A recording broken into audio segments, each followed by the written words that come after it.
안녕하세요. 오늘 저희가 함께 파헤쳐볼 자료는 보내주신 AI 강의 녹취록인데요. 아, 네. 흥미로운 내용이 많더라고요. 그렇죠. 특히 챗 GPT가 2달 만에 사용자 1억 명을 모았다는 거, 이거 정말 놀라운 속도잖아요. 네. 인스타그램보다 훨씬 빨랐죠. 거의 뭐 기술계의 센세이션이었으니까요.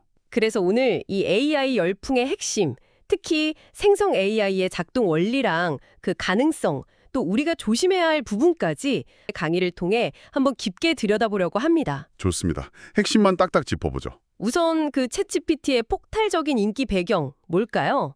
아서 클라크 말처럼 진짜 마법 같아서였을까요? 어느 정도는요? 이전 AI랑은 정말 차원이 달랐거든요. 대화하는 능력이요. 하긴 그렇죠. 그러니까 사람들이 이게 진짜 되네 하고 놀란 거죠.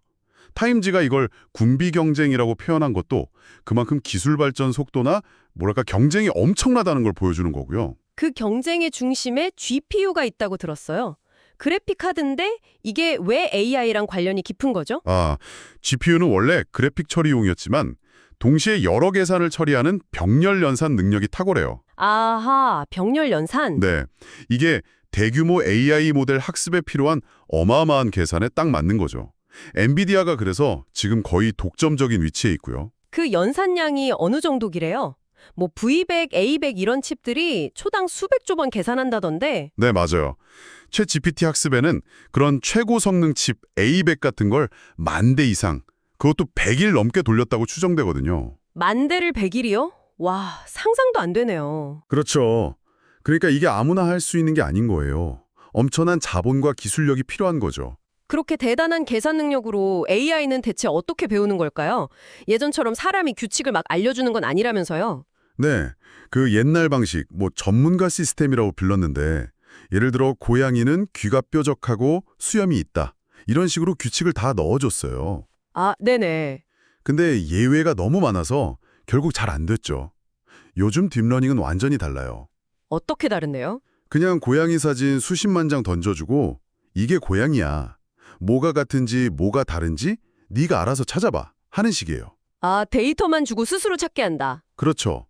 AI가 데이터 안에서 스스로 특징, 이걸 매개변수라고 부르는데 이걸 찾고 어떤 특징이 중요한지 가중치를 조절하면서 최적의 모델을 만들어가는 거예요. 데이터 속에 숨겨진 패턴을 기가 막히게 찾아내는 거죠. 와, 스스로 패턴을 찾는다니 진짜 대단하네요. 근데 그렇게 똑똑한데 자기가 왜 그렇게 판단했는지는 설명을 못 한다면서요? 그 블랙박스 문제요. 맞아요. 그게 현대 AI의 좀 큰 문제 중 하나죠. 수천억 개, 심지어 조 단위의 매개 변수가 얽혀서 작동하니까 그 내부 과정을 인간이 이해하기가 거의 불가능해요. 그럼 뭐가 위험한 건가요? 언제, 어떤 상황에서 얘가 오작동할지 예측하기가 너무 어렵다는 거예요. 예를 들어 금융거래나 자율주행처럼 정말 중요한 결정에는 아직 마음 놓고 쓰기가 좀 그런 거죠. 그렇군요. 그럼 챗 GPT 얘기로 좀 더 들어가 볼까요? GPT가 생성, 제너레이티브, 사전학습, 프리트레인드, 트랜스포머의 약자라고 하던데. 네, 맞습니다. G는 글이나 그림 같은 걸 만들어내는 능력, P는 엄청난 양의 데이터로 미리 학습했다는 뜻이고요. T, 트랜스포머는요? 이게 핵심 기술이라던데요? 네. 구글이 개발한 건데 오픈 AI가 이걸 잘 활용했죠. 어텐션이라는 메커니즘 덕분에 문맥 속에서 어떤 단어가 중요한지 딱 집중해서 파악해요. 그래서 학습 효율이랑 정확도가 확 올라갔어요. 어텐션, 중요한 것을 집중한다. 그렇죠. 그리고 이런 모델들이 사전 학습된 데이터 양이 일정 수준, 보통 파라미터 1,000억 개 이상을 넘으면 갑자기 예상 못한 새로운 능력이 나타나요. 창발성이라고 부르죠. 창발성, 갑자기 똑똑해진다? 네, 그런 셈이죠. 그래서 이런 거대 언어 모델, LLM을 여러 AI의 기초가 되는 파운데이션 모델이라고 부르고요. 근데 거기에 또 인간 피드백으로 뭘 가르친다고요? RHLMF. 네. 인간 피드백 기반 강화 학습, Reinforcement Learning from Human Feedback, AI가 좀 더 인간의 가치나 윤리에 맞게 행동하도록 좋은 답변과 나쁜 답변 데이터를 학습시키는 거예요. 유해한 답변 걸러내고요. 정렬, 얼라인먼트 과정이군요. 맞아요. 근데 이게 비용이 또 어마어마해요. 챗 GPT 학습 비용이 3조 원 넘을 거라는 추정도 있고요. 가끔 이 과정에서 성능이 약간 떨어지기도 하고요. 와, 정말 돈이 많이 드네요. GPT-4는 그럼 얼마나 더 좋아진 거예요? 미국 변호사 시험 상위 10%에 들었다는 얘기도 있고. 네, 성능 향상이 뚜렷하죠. 규모의 법칙이라고 컴퓨팅 파워, 데이터, 모델 크기를 늘리면 성능이 좋아진다는 게 증명된 셈이에요. 한국어 능력도 이전 모델 영어 실력보다 낫다는 평가도 있고요. 입력 용량도 늘고 심지어 이미지까지 이해하는 멀티모달도 된다면서요. 그렇죠.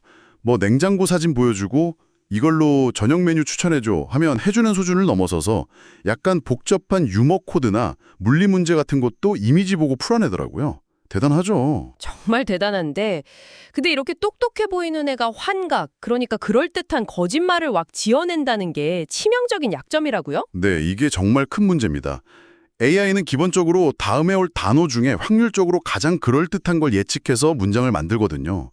사실인지 아닌지는 상관 안 해요. 아, 그냥 말이 되게만 만든다. 그렇죠. 그래서 잊지도 않은 모차르트 첼로 협주곡 목록을 술술 얘기하거나 가짜 판례를 인용해서 변호사가 벌금 문 사건도 있었잖아요. 네, 뉴스에서 봤어요. 심지어 최신 GPT-4도 오류율이 8%가 넘는다고 해요. 이게 기계 기준으로 보면 엄청 높은 거거든요. 브레이크가 10번 밟으면 한 번 오작동하는 차 탈 수 있겠어요? 아, 그렇게 비유하니 확 와닿네요. 절대 못하죠. 그러니까요. 이걸 잘 모르고 뭐 정부 공문서 작성 같은 데 쓰라고 권장하는 건 진짜 위험할 수 있다는 거죠. 기술 자체의 문제 말고도 API나 플러그인으로 생태계를 확장하는 전략도 좀 봐야 할 것 같아요. 아, 네. API는 프로그램끼리 서로 대화하는 통로 같은 거고 플러그인은 챗GPT가 외부 도구, 뭐 예를 들면 엑스피디아나 울프렘 알파 같은 걸 쓸 수 있게 하는 거예요. 그러면 뭐 워드 쓰다가 바로 GPT한테 보고서 목차 짜달라고 하거나 챗봇한테 교토 여행 계획 짜줘 하면 예약까지 다 해주고 그런 건가요? 그렇죠. 딱 그렇죠. 굉장히 편리해지는데 이게 결국은 MS나 오픈AI 같은 거대 기업의 플랫폼 독점력을 엄청나게 강화시켜요. 작은 스타트업들은 설 자리가 없어질 수도 있고요. 편리함 뒤에 독과점 우려가 있군요. 근데 또 한편에서는 메타 같은 곳이 라마 같은 고성능 모델을 오픈소스로 막 풀어버리잖아요. 이건 또 어떻게 봐야 돼요? 그게 상황을 더 복잡하게 만들죠. 좋은 의도일 수도 있지만 결과적으로는 누구나 강력한 AI 기술에 접근할 수 있게 된 거니까요. 누구나? 그럼 나쁜 사람들도요? 바로 그 점입니다. 악의적인 해커나 선동가들도 이 강력한 도구를 이용해서 가짜 뉴스를 대량 생산하거나 더 정교한 피싱 공격을 할 수 있게 된 거죠. 기술의 백화제방 시대랄까요? 통제가 더 어려워졌어요. 아, 그러니까 AI 개발 선구자들이 직접 나서서 이거 팬데믹이나 핵전쟁만큼 위험할 수 있다. 이렇게 경고하는 거군요. 네, 그래서 국제적인 기구나 규제 논의가 시급하다고 하는 거고요. 게리 마커스 같은 학자는 허위 정보 대량 생산으로 민주주의가 위협받는 거, 환각 때문에 잘못된 정보가 퍼지는 거, 검색 엔진이 쓰레기 정보로 오염되는 거, 자동화된 해킹이나 피싱, 결국 인간의 자율성이 침해되는 것까지 5가지 큰 위험을 지적하기도 했어요. 정말 생각할 게 많네요. 오늘 AI 강의 독지록을 통해 보니까 생성 AI의 능력은 정말 놀랍지만 그 이면에는 설명 불가능성, 환각이라는 본질적인 문제, 그리고 사회 전체를 위협할 수 있는 위험까지 참 복잡하게 얽혀 있네요. 그렇죠.